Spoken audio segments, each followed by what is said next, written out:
ছবির যেটা মনীষ বুধ হয়ে যায় যেখানে দেখবেন যে ঋত্বিক মানে আমিও কিছু চলচ্চিত্র পড়াশোনার মধ্যে মেয়ে পাড়ায় যে বাড়িটা ছিল এটা রক্ষা করতে হবে।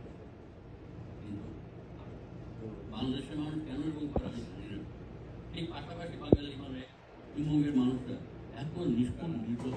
এখানে তো সেই ব্যবস্থাটা ছিল না, চাকরি বাকরি সব। তিনি সেই চরিত্র একটা পর্যায়ে তার বোনের দরজায় প্রলয় পদ্মশীষের পর আবার ওয়াশ খন্ডে একবার তুলে দিলাম।